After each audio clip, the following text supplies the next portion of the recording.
Hello, Laura. Hello, Co. And how are you today? I'm good, thank you. How are you?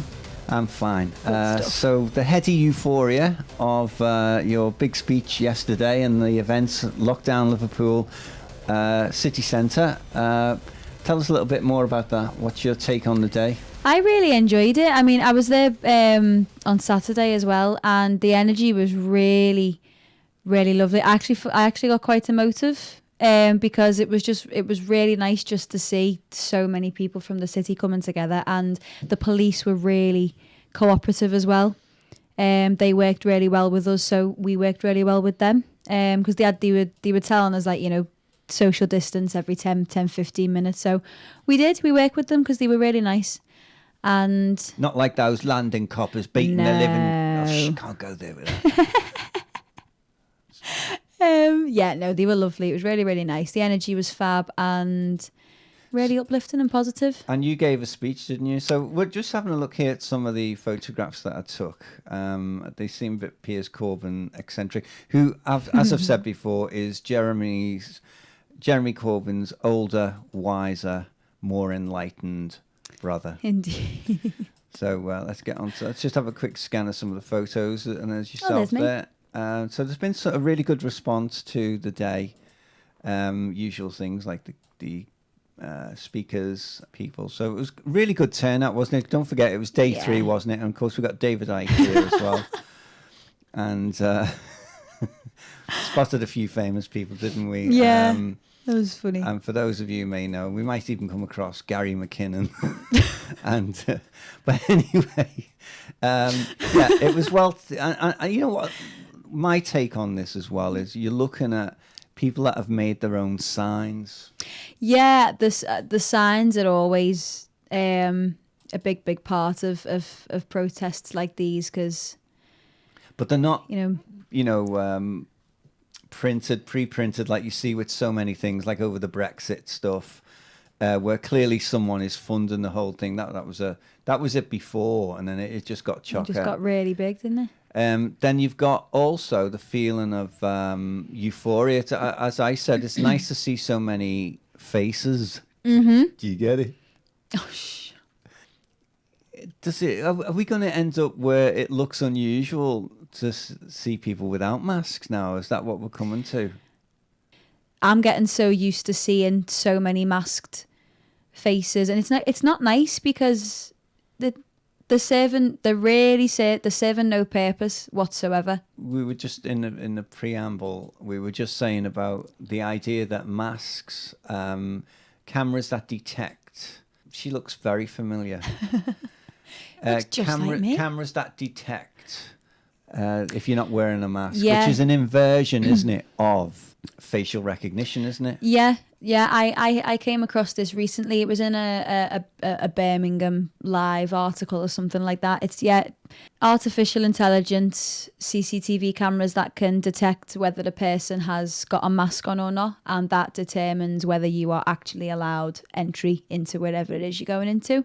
But it came on to say, unless you're exempt. So it's like, well, what's the use of it really? Because, it's for unless you're an enforcement officer, by law under the Equality Act 2010, you cannot challenge a person for not having a mask anyway. So with this in place, every mask wearer, especially the ones who are exempt, they're just going to face these challenges all the time.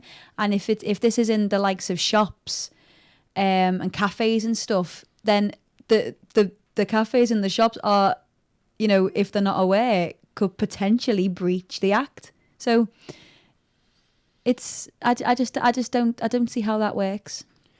So this is your doesn't make any sense. So this is your speech. I'm on camera here, so apologies. It was very noisy. Wasn't a dedicated mic, but anyway, it's the energy and everything's still there. So let's hear what you had to say. It's even more concerning to see how many are just acquiescing without question. They're just doing it simply because they've been told to do so, and they're not thinking for themselves. Now, I've lost many friends since I've spoken spoke out, but I've gained many, many more. And I'm now involved with an organisation called Save Our Rights UK. And if you haven't heard of them already, they are a fantastic organisation fighting for change. And Louise, the main organiser, she was here yesterday speaking out. And I just want to reinforce her message. I want to encourage you all to get behind Save Our Rights UK if you haven't already. But most importantly, I want to encourage young people my own age to do so. I've been involved with them as an advocate for my generation for many weeks now. And ever since, I've managed to get in contact with more than 10 young people who are willing to stand with me to make a change and keep spreading the truth to our peers in whatever way that we can.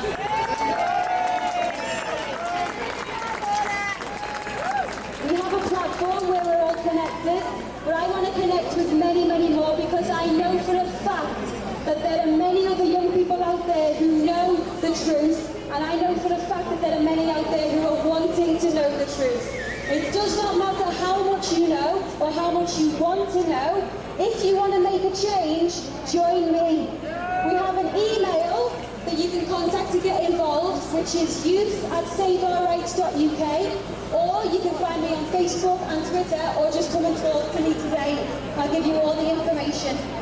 And you lot out there with young people in your families who you know will want to get involved, encourage them to do so, because there's never been a more important time for people, young and old, to start using their voices.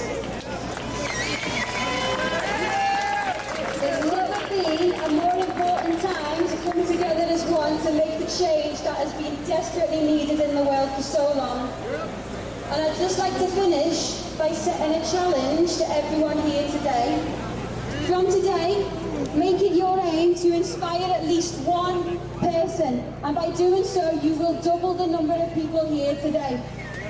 Ask them why they're doing what they're doing, encourage them to think about why they're doing so. Is it logical? Is it backed up scientifically? And then inform them of what they don't know. Question, encourage, inform. And we've got this, guys. We can do it. Thank you.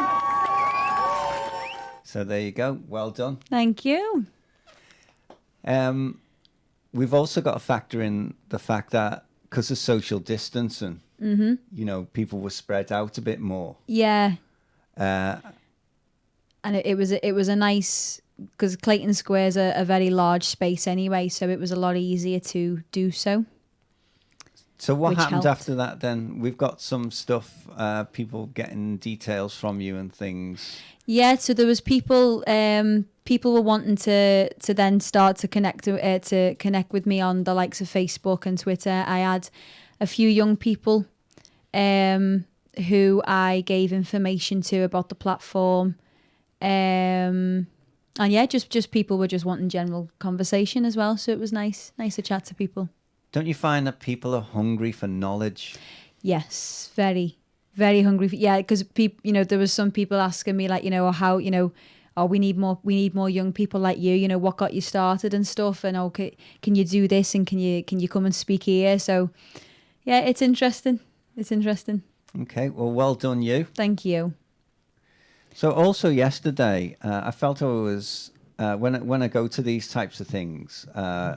Like when I made Arrest That Judge, when I filmed in Ireland, Awakened Ireland Fights Back, you know, you get in the mix with people. Mm-hmm. And you feel like you're amongst friends. It's different from what you're expecting. You make lots of new friends. And there's a piece about it. And then we kind of network. So that on that side, sometimes people say that protest isn't, it's a waste of time. There's an argument for that, but we do need to physically engage with each other in in free assembly. Mm-hmm. No, I 100% agree. And on the family thing, it's, I mean, like I said in my speech, the amount of friends that I've lost, but the amount that I've gained. Like, and these are people my own age. These are people who are like my mum and dad's age. And you know, half of them aren't even British. I've got them. I've made internet friends like in America and across anywhere else. I noticed that on the comments. There's a wide diaspora, isn't it, of comments? Yeah, and it's. I mean, because some people might look at that and be like, oh yeah, well you don't know who they are, and it's like, yeah, but you know, we share the same mindset. So you've got because obviously, you know, we're not giving personal information away about like our lives and everything. It's just we share the same mindset, and it's, you know, so many people in this community, if you like, of this mindset of being awake to everything that's going on. People have said we are like one big family, and these people are so easy to talk to. Like, I was chatting away to this fella. Once the protest had finished, he came up to me and we were just having a really lovely chat, and we were there for about an hour or two, just having a lovely conversation. And you just network with people, and you know, you see them at other events, and it's a really lovely feeling. What I sensed with some people, I won't name any names, and that was there's also a sense of loneliness as well through lockdown. Yes. You know, it's not that they're sad people or anything like that, but it's just that they've been detained in a rabbit hutch or wherever they are in a little cloistered area, and they just feel like they can't function. They may seem to be, you know, maybe, you know, you see it within families, which it's divided people. Definitely. And you can see that written on the faces, but it's a sadness, born of, you know, on the part of genuine motive, not anything lacking or deficient. It's unrequited love, if you like. Yeah, I you know, you're spot on again. I mean, yeah, because there's people, there's some people who I end up chatting to who, again, they've had that division in their families, and you know, they say, well, I'm not getting on with my brother anymore, or you know, my partner's left me and my kids aren't speaking to me and don't want to know me, and it's like, that must be so difficult to go. I mean, I've been so lucky, and I'm so grateful the fact that my family, and that hasn't happened in my family, and I can't imagine what it's like for those people. But it is a case of when they come and come to these gatherings and talk to people, it must feel like a freedom to them, because it's like, oh, they don't feel so alone anymore, and that's what makes it more family-like and really loving and uplifting. But to listen to all the apposite bodies and all the institutions, it's trust the government, not your family. Ooh. Okay then, Laura. Right, so you've got this story. See the way we call it stories, really. It's an edition or an item or a report, a piece of journalism by Ellen Daniel. It's Coronavirus Digital Health Passport to be supplied to 15 countries. So the only reason I picked this one up was because the digital health passports have started to be enrolled now, very, very recently. But this was in May. This was written in May and updated in June. And these are the things that, you know, the likes of myself and you and everyone else, the conspiracy theorists, were saying back then. There's a website for this, actually. You just type in COVID Pass and it just pops up. It tells you everything about the... Oh, COVID Pass. I'll get one for Christmas. It does sound so sweet, doesn't it? Was that Corona cough then? That wasn't, no. It was a dry one. That was the common cold. All right. Now the least common of all colds. So this is actually a thing, that this website, there's a website, a COVID Pass website, which has been around for a while. You're going to have loads of editing to work with again. No. It's just going out raw, baby. Go on. So to indicate whether the individual has tested positive or negative for COVID-19, this is exactly what has happened at Heathrow Airport in London. No test, no travel, basically. Well, don't forget, airports are places for training people up. It's true, actually, when you think about it. And just want to point this out. Firstly, the user downloads the app and enters key information such as name, address, age, and verifies their identity using their fingerprint or a facial scan. Now, if you think of they've started to put loads of, there's the cameras we spoke of before, which are now starting to be enrolled to determine whether you're wearing a mask or not. Like you said, this is all part of a type of, well, it's facial recognition. Now, I just kind of want to come to something that I've spoken of in my speeches that I've done at St. George's Hall, which is the Rockefeller Foundation. Now, this document, Scenarios for the Future of Technology and International Development, written by the Rockefellers in 2010. So, the one I want to look at is Operation Lockstep, which is page 18. In 2012, the pandemic. So they basically start off by talking about a virus that gets unleashed. So during the pandemic, national leaders around the world flexed their authority and imposed airtight rules and restrictions, from the mandatory wearing of face masks to body temperature checks at the entries in trains, stations and supermarkets. Okay, and this is something that's been... This is what are the steps that they've taken during this pandemic. What pandemics have we had, really? AIDS and SARS and H1N1 and swine flu and all that, they weren't pandemics. No. And the other thing, if I could just be Mr. Butinsky just for a moment, is just fine, to say, people are under the illusion that this is just happening now. Like it's coincidence, this has been planned for a long time. Exactly, and this is part of it. And there's a bit where this is the evidence, because this is a forensic digital document, PDF file, which is, dated 2010, yeah, May or something. And the people kind of give this a little bit of backlash and say, well, it's just a scenario. But this is the scenario. This scenario is playing out. Well, why do you have now. Scenarios? The runs for the real thing. Exactly. And this is the scenario that is playing out right now. And just in terms of the digital health passports, so there you go, biometric identification for all citizens. This is being pushed with digital health passports, and this is just the beginning, because it's going to start off with no test, no travel. You've got to prove your test, and the next thing that's to come will be the vaccinations. So it'll be a case of, well, if you can't prove that you've been vaccinated, then we can't let you on the plane, or you can't enter this shop. That's a kind of, I don't know if I'm correct in defining it this way, but it's what's called a reverse burden. You have, the burden of proof is on you to prove you're not innocent. You're not, unless you can prove you haven't got.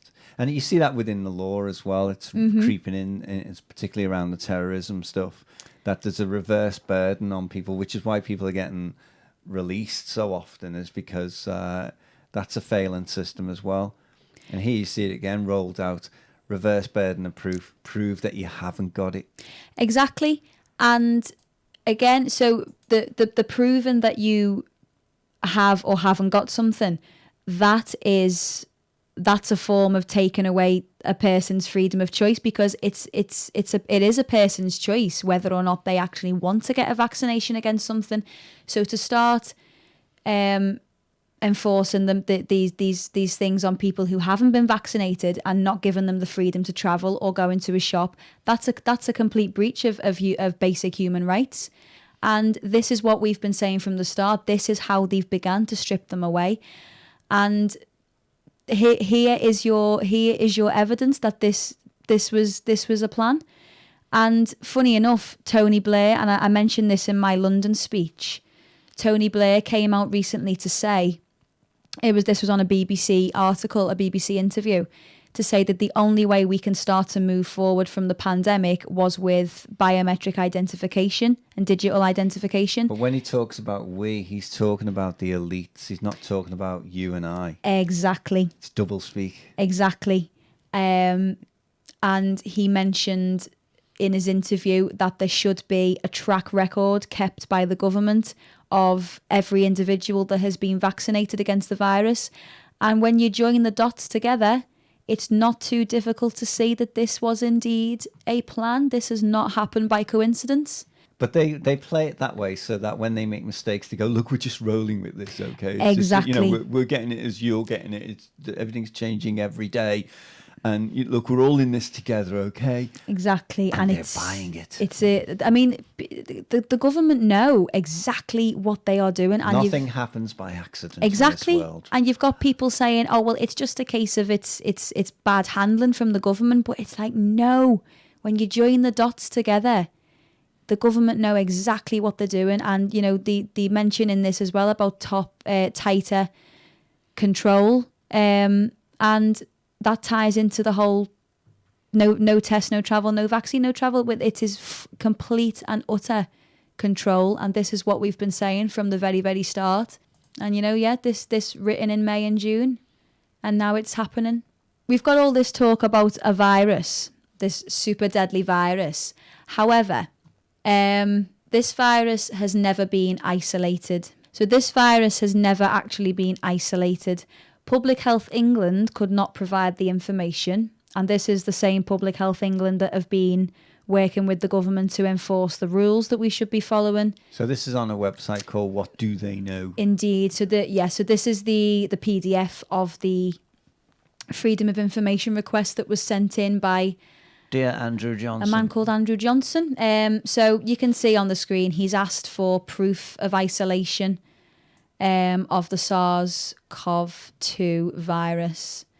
And Public Health Information's response was indeed, I can confirm that PHE does not hold the information you specified.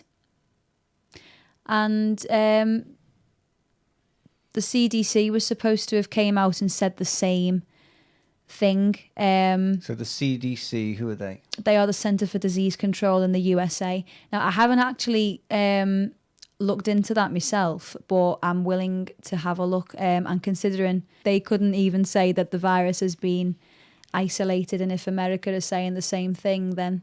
and also, if we look at another Freedom of Information request, this was sent into the Metropolitan Police, asking for the statistics of how many police officers have actually died from coronavirus. They must be going down like 9 pins in a bowling alley. Well, considering they're on the front line and they've been at it from the beginning, you'd actually think so. However, the response was, I have been advised that there have been no deaths of frontline officers in relation to the coronavirus. They're going to have to create something, aren't they? Indeed. They've got to keep the scaremongering going somehow. And this was supposed to be the same for bus drivers, for retail workers, all the key workers that have been on the front line. Well, you can't die nowadays without COVID, can you? No. The government even came out to say at one point, if you test positive for coronavirus, say in June, but then 2 months later you get hit by a bus, your death will be registered as COVID-19 because you once tested positive for coronavirus. This was coming from the UK government themselves. Wow. So if that doesn't raise question marks with people, I really don't know what will. So virus has not been isolated. No deaths from frontline officers. We've been isolated. And there've been no deaths of frontline officers. So that speaks for itself, doesn't it? That indeed, which cannot speak cannot lie, Laura. Basically, yeah. But just on the point of isolation, of isolating COVID-19, this was from the Rothschilds patented COVID-19 biometric now, I've heard tests. of the Rothschilds. Yes. I've heard of them. They are the big... They make chocolates or something.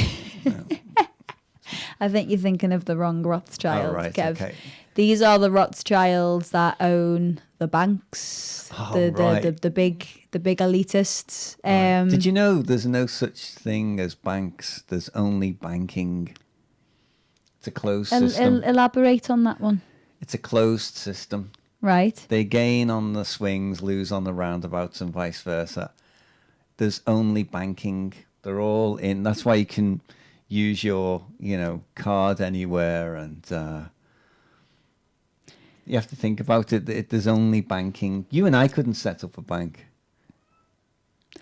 When you think about it, that makes sense. And there's something else about banks as well. There's no license or registration documents hanging up when you say you go into the butcher's or you go to any business.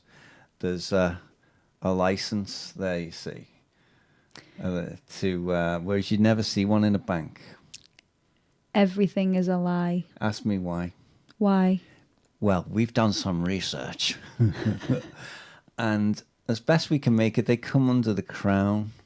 Right, okay. Which isn't England or Great Britain. The Crown is a separate country or state within the geographical landmass that we might call the British Isles is the geographical landmass. See. The City of London comes under the Crown, which is why you don't have any houses in the City of London. There's no residences. City of Westminster is another city within what we call London. So then you've got Greater London, the metropolitan area. And you've got the City of London, completely different police forces as well, by the way. They can print their own currency. They have their own flag. And the Queen comes under the Crown. I never knew this much. So it's all separation of powers. So when you hear of an island, like, say, the Falklands is a Crown dependency, it's not British. It may be British as well, but it's a Crown dependency. Right. It's owned by the Crown. And the Queen, who is called Elizabeth, she's currently wearing the crown. So when we say the Crown, we're not referring like directly to the Queen herself. It's more of a general thing. That's right, yeah. She's just simply the body that wears the crown, because really it's Saxe-Coburg-Gotha, isn't it? The Germans, really. In fact, what people don't realise is Queen Victoria spoke with a German accent. And her husband, Albert Hall, and they put up as the epitome of Britishness. But he was fluent German. He was German, spoke German, didn't speak English at all. And the Queen wrote vast majority of her letters are written in German. Well, I never knew that. Yeah, but she's the epitome of Britishness, isn't she? So it's all... everything's a lie. Everything's a scam, except this show. Gosh. Yeah. Yeah, this is the truth. So what got us onto that? Something about banking and Rothschild. Oh, I know, you said that Rothschilds. They've got banks, so they come under the Crown, you see. Yes, that's why they are the big. Some people say they elitists. control it, but really the Crown pre-existed the Rothschilds and the likes of them, all the big names. So carry on. Interesting. Well, you can learn a lot from it, Kev. That was a tangent. I was brought up on the Hitchhiker's Guide to the Galaxy. I can't help it. So now this is a funny one, because we've got information saying that COVID-19 has never been isolated. However, the people who are controlling this disease, this virus, if you like, they've got to have some idea of what it may potentially be, because it was patented in 2015 and 2017. So the corona's been around for a long time in various forms, so perhaps it's, an artificial form. Well, yeah, you can't patent a blade of grass. You can't, and that's what I would take from it. It has to be a construct of some kind. Exactly, and because with it not being isolated, my take on it was that this was before I found this. Like, my take on it was then, well, coronavirus naturally occurs in everybody's body, and it's got over 30 odd viruses. But if this particular COVID-19 has never actually been removed from the family that it came from, being coronavirus, then it's still part of the coronavirus, which is the flu. Therefore, COVID-19 is, I take it as being a manipulated strain of the flu virus. Yeah. Because even the symptoms that they say come with COVID-19 are the same or similar symptoms as to what you get with the flu. So you wouldn't create it artificially unless you could then create a vaccine to. I mean, what makes me laugh about the likes of Bill Gates is, he's going on about patenting a virus, and that, he can't even fix the virus on Windows. That's a good point, actually. That's a very, very good point. But he wants to license it in the same way he licenses Windows. You see, it's big business, and so he'll have, and then it'll be upgraded then, won't it? There's a new strain sort of thing, and that's what you're going to see is an ongoing new normal, constantly rolled out. The new normal, I first came across that when I made a film about the London bombings, the 7/7 bombings, where Peter Power headed a committee. He was former head of the London Met or something. He was, and he said, what we're seeing is the new normal, and that was after. So each time there's an event, although the 7/7 bombings was a smaller event, it sets off a new paradigm, a new way of looking at things. It restructures, it resets things, which we might have a look at, the reset. And I'm warning everyone now, that's where it's really at, is the great reset next year. Forget time, I'll have a look at a little diagram that will scare the life out of you. And quite rightly too, because you need to be very afraid, because this is where it's going. It's forewarned is forearmed, isn't it? And there is enough evidence and proof out there for people to realize that this is not a coincidental event. This is a plan. So if you control the conduits through which people get their news and remove that from those conduits, the true information, the real story, instead of the superficial story, then you then control how people perceive things, and you control their arguments one with the other. Exactly. And, because if all of this information that we're presenting now, Kev, was on mainstream media news, it'd be so easy to see through the lies that we've been fed. But because this is not presented on mainstream media, this gets brushed off as conspiracy theory, because mainstream media and the government, these are the people that we're supposed to rely on to keep us safe, to put things in place for us to be able to live life. And because we've all been programmed to become so dependent on these people for our news, our updates on life, that's why it's so easy to believe the information that they present to us. If you go onto your Apple phone, for instance, or any smartphone, it's the news, and it's the news that they select from Associated Press and the likes of Getty Images and the likes of Reuters. And they're all, like banking, it's one system. Yeah. Right. It's not separate news agencies, and you can't operate or get onto like this news, where kind of factual content we're providing, right? We couldn't get onto those platforms. Why? Like this stuff, you mean? Yeah, well, what we're doing now, these recordings we're making and that we're putting out on the likes of YouTube and Facebook. How come we don't appear on Apple News, for instance? I see. So that just shows you how controlled it is, that you have to go somewhere else, and they're doing the best to close those down. There's been a purge last week. A huge purge. Tell me more. Some people, one of them was a YouTube channel which I really liked. It was a mirror site, basically. All they did was they just uploaded people's videos, gave you the links to those videos, called DEANR, which is DEANR, capital D, and then the rest in lowercase.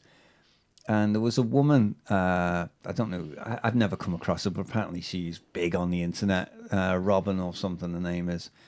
And whoever that was, Dina, had uploaded on a mirror that video because she was talking about her being deplatformed.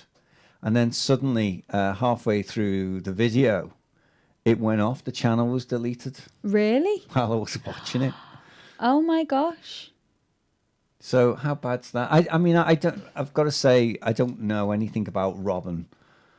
seemed to be an American woman, and to be honest with it, it wasn't really my cup of tea, if you know what I mean. I just listened to.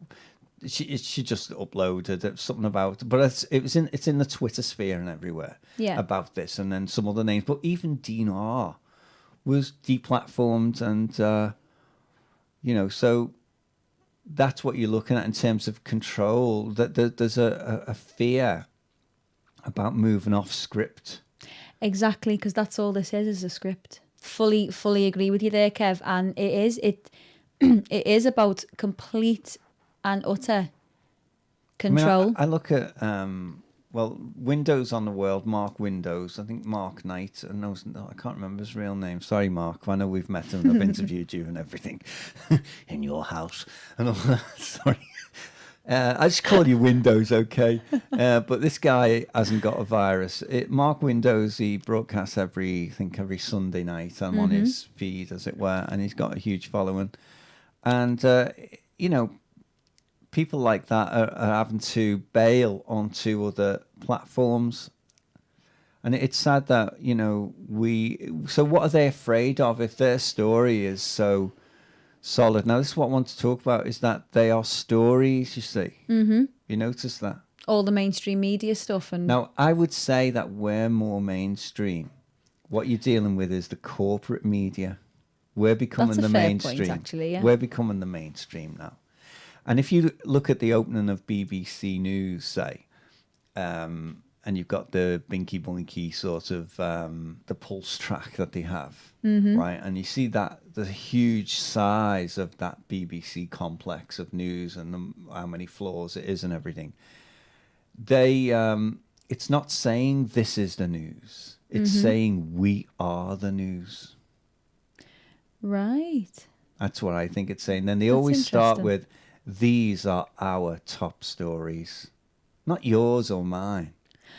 Oh my gosh, yeah. It's in the language. When you really think, when you really think about it, that makes sense. And I often sit there and think, yeah, they're your stories, but where's mine? And where's everyone else's? These are what we're presenting. This is the people's story. This is your listeners. This is your story. This is what you're not being told. And when you go out onto the street, seldom if ever does anyone challenge the narrative. That's so true. It's what, as Rick Hack said, selective vox pops. Mm-hmm. And that's what it is, because I'll tell you now, I know from working in news and media and vox popping for broadcast that you often get people who challenge you, but the editor or the executive producers and that, they just say that doesn't fit the profile of the show. And that's another thing is, this is an edition that we're doing. It's not a show, right? A show is what you show people. Mm-hmm. And when you see a program, it's called a program because it programs you. You see, that's why it's called a television program. I've never actually thought about this in this much detail, but when you say it, it makes sense. It really does. That's why they call that. So when I did In the Zone, which was a sports show, and it was first edition, second edition, because it was factual and we're interviewing, sports people, quite famous ones. So, but that's the difference between a show and a program. But they won't tell you that, you see. It's what you call the hidden clauses or the rat runs of protocols that are buried deep within memos of memorandums and stuff like articles and things that are very, very, very deep in the strata of the documents. When you hear that, join us on this program tonight, be very suspicious. Yeah, that you're about to be programmed. And if it's a show, then it's entertainment, you see. Yeah. That makes so much. That really makes. You don't really have sense. A factual show. A show is what you get on. Which is theatre, and it ties in with show not tell as well. It's a bit of a crossover. There's but they know what to do, and I know from, and I don't know if I've openly admitted this too much, but generally it doesn't really come up in conversation.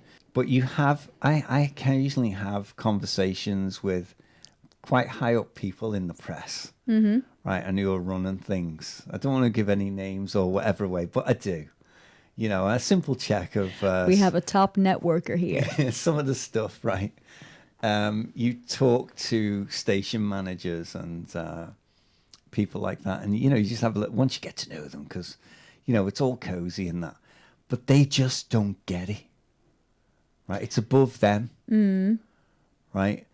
I worked on, I managed, I was studio manager for an ITV show that went out last year, second season.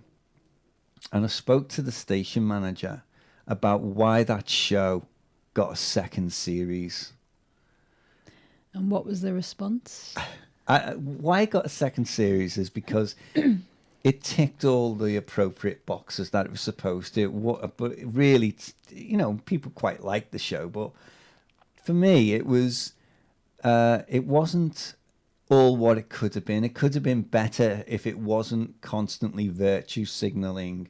Mm-hmm. Instead of just letting the entertainment roll and it be what it's going to be.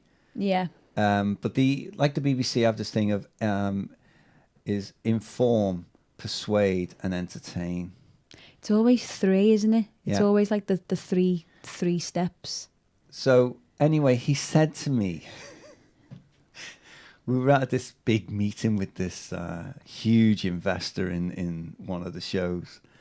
And I was kind of brokering a deal to buy a channel, right? And while we were hanging around, so just kind of, I get bored. I like to play a little bit. So I explained why I was managing the studio for this show that got a second series. And he said to me, when I pointed it all out, basically how crap it was, but yet somehow it got a multi-million-pound platform. He said an interesting thing. He said, I think you look into things a little bit too deeply, Kevin.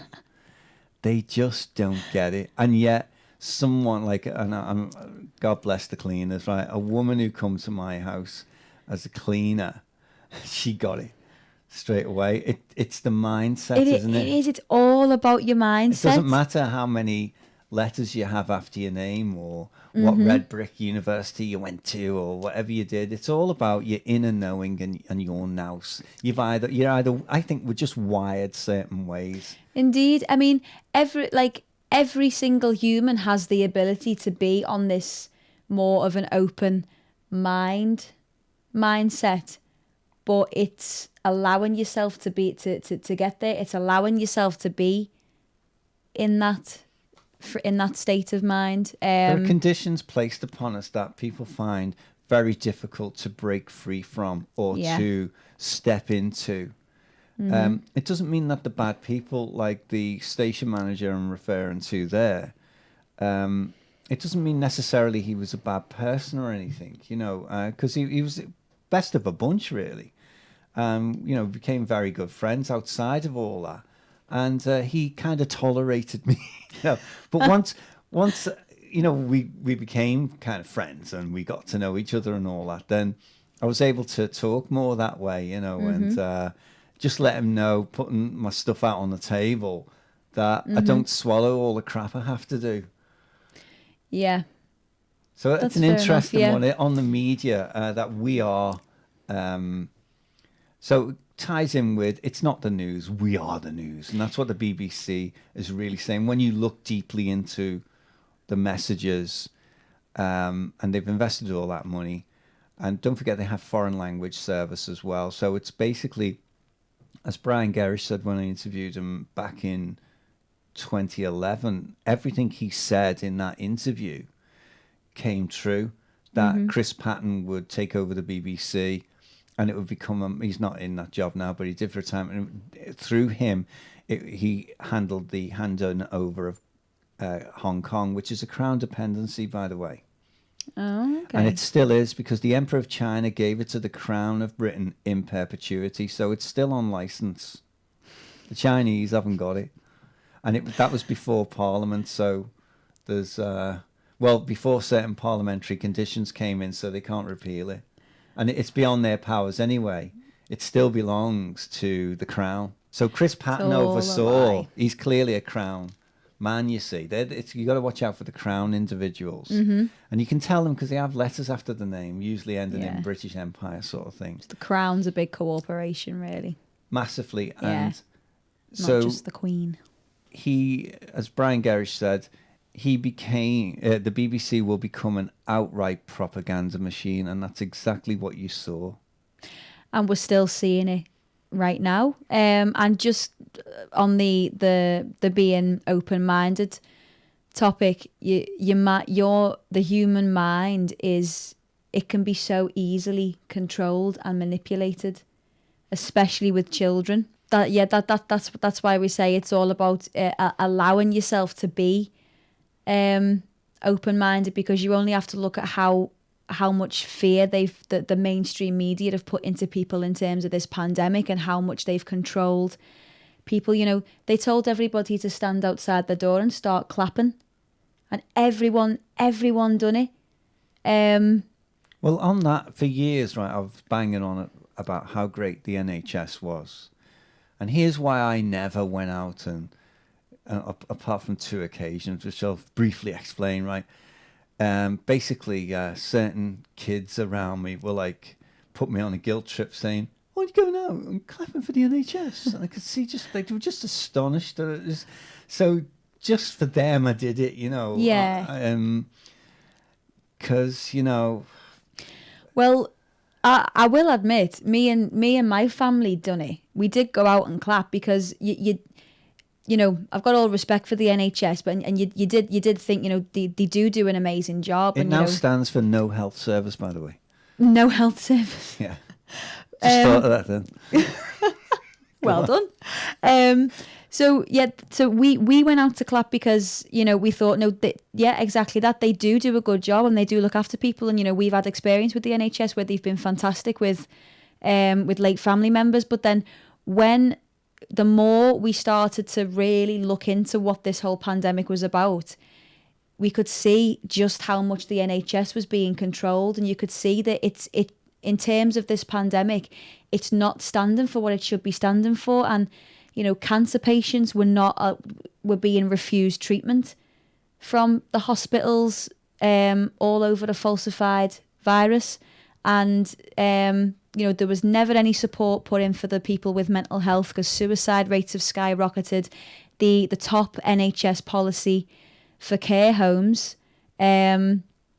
was do not resuscitate forms for any elderly. DNRs, yeah. Yeah, the DNR forms for any dying patient, regardless of what they were dying from. It was do not resuscitate for every single patient. And I personally found that despicable. And well, they rolled it out with Liverpool Pathway. That was the trial run, which was the thing where they just didn't resuscitate people. My sister, one of my sisters who passed, we reckon she might have been on the pathway thing, because I was quite astounded that, you know, she died 2 days after going into hospital, whereas I've been to the shop for her and everything. And then suddenly, like, we were all shocked. But it turned out there was a Liverpool Pathway thing going on, it's called, where they're basically killing people. But it was, I think, looking now at what we've got, it was a trial run to see what they could get away with and how they could, I think it was, I would say a trial run. I would say, I just, the parallels between what you're seeing now and the Liverpool Pathway, which I would ask people to research. And I'll give it to the media, they did expose it. Yeah, I was just going to ask, but the exposure, by the way, the exposure pathway? Of it, it's basically what you're seeing. Do not resuscitate, let so people die. Stuff like that. What you're seeing now, though, when the media exposed it, I think that also, and this isn't me being cynical, not seeing good in anything, is that it was to see part of the responses, because they're running algorithms all the time. Everything's part of a program, and they're seeing how these protocols work out and how people react, and then they build the model for the implementation. And I think David Icke was quite right. He didn't go far enough, to be honest, when he said about Silicon Valley, because I think Silicon Valley is one of the main places for rolling out all these models, where they create the models, and It's not about creating chips and stuff like that people think it is. Oh yeah, got my latest double duplexer downloader, which is great thanks to Silicon Valley. But underlying all that is these deep military, deep anti-human,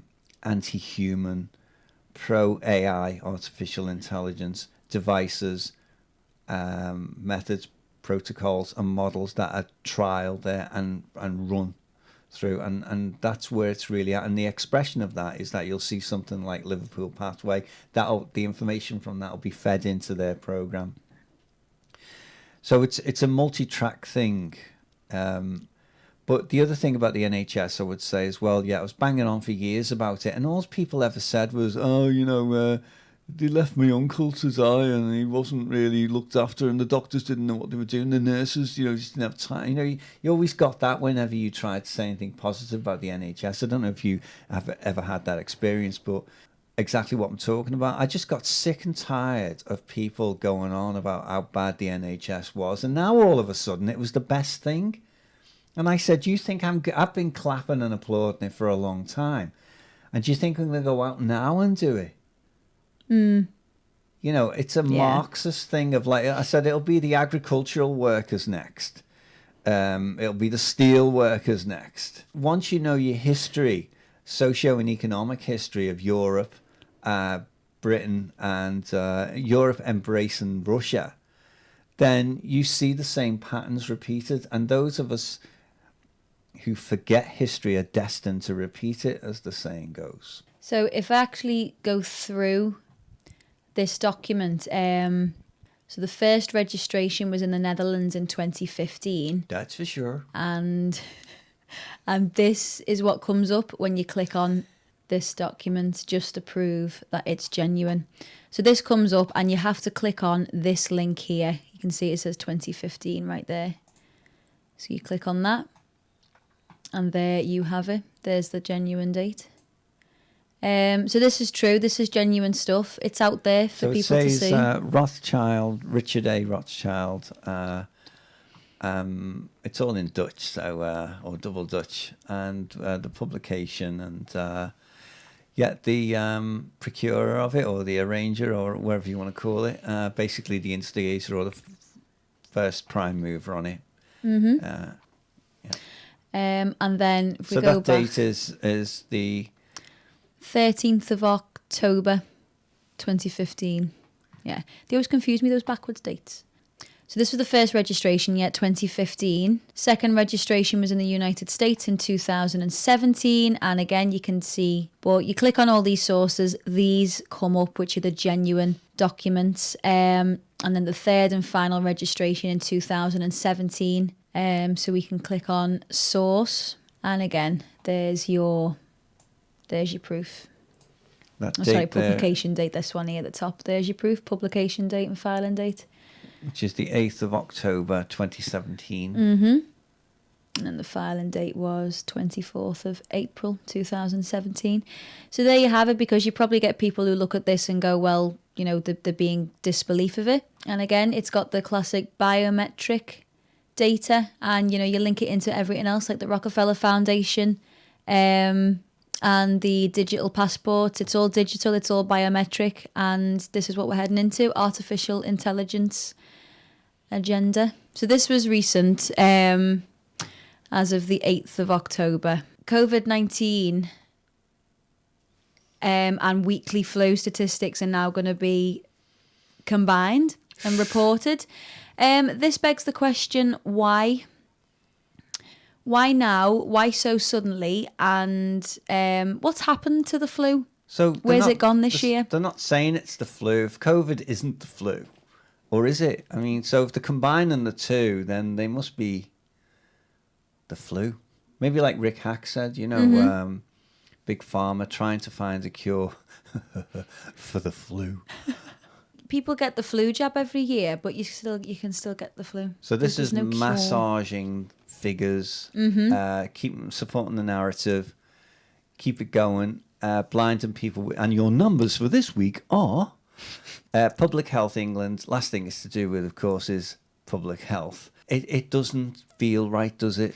No, and I suspect mischief here, Laura. I do as well. I'm suspecting another confusion tactic. It's like I said before, COVID-19, because have you noticed how they've, in recent months and weeks, they've actually stopped using the word COVID-19 and they've actually started to talk about coronavirus. Yeah.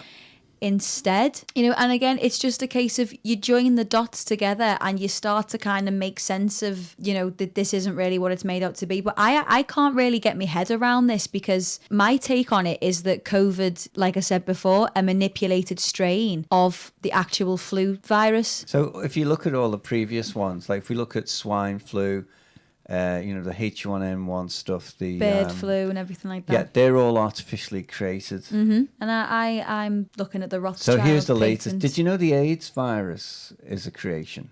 I can believe it. I haven't really looked into AIDS much, but I can fully believe that it's there's a patent artificial. for it.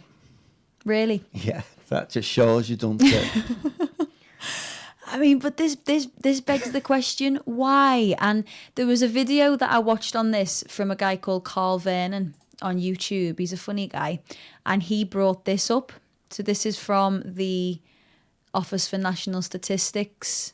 So there's the source there if people want to actually go and look at it. These are the there's week 38. So it's a combined report. Yeah, so from week 14, it kind of started to rise. He's asking the same question we are. Why? Basically, yeah. But from what I can see, there's obviously been plenty more influenza and pneumonia deaths than there actually has from this so-called COVID-19. So the blue bits are the flu and pneumonia, right? And the orange bits are COVID-19. Yeah. So the blue bits are kind of going down, aren't they? And then it's what you call a counterpoint, or a kind of counterpoint graph where one goes up, the other goes down, sort of thing. Mm-hmm. They're not really, although there's parts where both are going up and that, but it looks like it's not. Again, it's not clear, but then it's not meant to be, is it? No, nothing's supposed to be clear about this. And it obviously it comes from PHE and ONS, which are totally reliable. You take information like this and you compare it to the information that you're getting from the BBC and all other platforms like that, and you put it together and you make up your own mind. So it's just about being informed. We've got the flu, and then like I was saying before, COVID-19 is the manipulated strain of the flu. Yeah. So unless they're actually they're going to start combining actual flu and then here's the manipulated strain comparison, if you get what I mean. Yeah. And I'm, that's what I can kind of see here. So all the blue is your coronavirus, and then this is your manipulated strain, all the orange, and this is where it's only begun to start affecting people, and then it's died down. Where things aren't clear, right, is usually, I'm not saying this is the case, but usually indicates deception. Mm-hmm. Right? The truth is always clear. Name the first casualty of the mass coronavirus outbreak. Would that be the truth? Correct. There you go. Could you not press that little arrow in the corner? Shh, no. What happened there? Yeah, look at how this loads up. Watch. Oh. That was quite fast that time because I've already had it loaded up. But it kind of builds like a 3D model sort of thing. Anyway, we're going to look at a lot of these great things. And it's all to do with the Great Reset, which is, it did have COVID-19 at the middle, right? But they've updated it now to the Great Reset. They're updating everything as quickly as they can, really, aren't they, to try and... Yeah, COVID is established, and this is now the Great Reset. So you just click on the lines and the nodes. So we'll look at this next time, but you got like drones, internet governance, digital identity, which links into what we were talking about before. And then when you click on them, it shows how they impact. And then over here, where we log in, which you can do as well, friends, it'll give you all the information that you need there. And this is I would suggest, a very scary model. You've got justice and law, forests, you have future mobility. Just pick anything, really. global risks. In fact, this is the plan for the Great Reset. Development, finance, international trade and investment. So then you've got these other parts here: redesigning social contract and skills, shaping economic recovery, harnessing the fourth industrial revolution. But we'll have a look. We'll just click on a few of those and we'll go through them just. But that is the plan there. It looks like an eye looking at you. It's also, it looks a bit, what did you say it looked like? I said it kind of looks like a virus. I mean, you've got the coronavirus. Here's the coronavirus, and then here's all your little stems. Here's all your swine flus, your COVID-19s, your bird flu, SARS, everything else. Biodiversity, 3D printing, future of food. There's COVID. And then it is all strategic intelligence. So Mr. Schwab, he looks like some kind of Bond villain. He's the one who first gave it the name The Great Reset. But this is where it's really at, the World Economic Forum. And we'll look into this in more detail next time. Definitely. So that was really great, Laura. Thanks very much once again, telling it like it is. So what are we going to look at then to finish with? Thank you, Kev. I think, well, it's not all doom and gloom, this situation, really, is it? We have got quite a few people who, have kind of made a bit of a laughing stock of this. These are That's just all it is, ways really, of isn't it? coping mechanisms. So Yeah, really, these is what people would call protection against a deadly global virus. Yeah, well, that works, actually. What's the difference between that and the nappy you put on your face? So Exactly. I hope he's clean, though. I like the symmetry between that and the hair. There's a kind of balance there, isn't there? He looks like an extra from Star Trek or something. Doesn't he? So that's a good mascot idea. I mean, look, you can unscrew the bottom there to get your drink in. So. And you can also unscrew to breathe. Yeah, that's actually an good, idea. yeah. But that's only temporary, isn't it? Because Yeah. otherwise it defeats the object.